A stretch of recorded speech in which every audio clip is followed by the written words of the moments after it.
Le miroir d'Alphonsine lui renvoyait toujours la même image, au plus profond d'elle-même.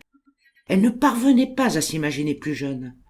La terne blancheur de ses cheveux, les rides qui striaient son front, les taches brunâtres sur ses pommettes saillantes, tout était figé dans l'éternité. Le temps avait jauni la pellicule de ses années fleuries. Les traits de son visage d'antan se dérobaient dans un brouillard qu'il était impossible de chasser. Ses premiers troubles, qui remontaient à plusieurs années, avaient d'abord relevé du quotidien. Ses mots s'envolaient, mais quelqu'un finissait toujours par les lui rattraper. Ses clés s'égaraient, mais quelqu'un finissait toujours par les lui retrouver. Ses courriers s'accumulaient dans le tiroir, mais quelqu'un finissait toujours par les lui écrire.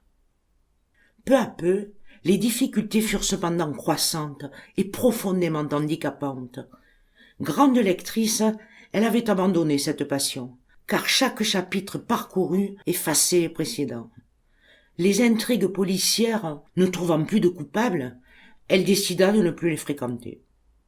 Se souvenir du prénom de son petit-fils fut aussi difficile que de préparer le repas du dimanche pour sa fille et son gendre.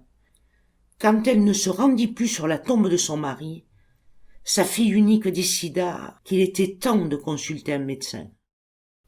L'histoire est faite de destins qui se succèdent parfois, se croisent de temps à autre et s'entrechoquent souvent.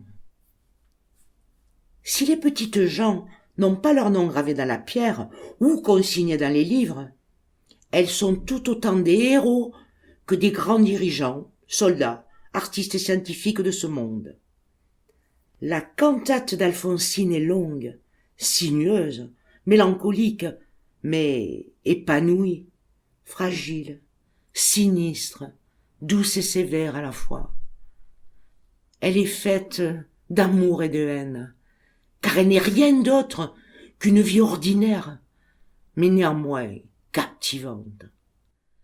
La biographie n'est pas l'apanage des hommes et des femmes qui sont sous les feux des projecteurs. Il est des ombres autrement plus intéressantes que la lumière.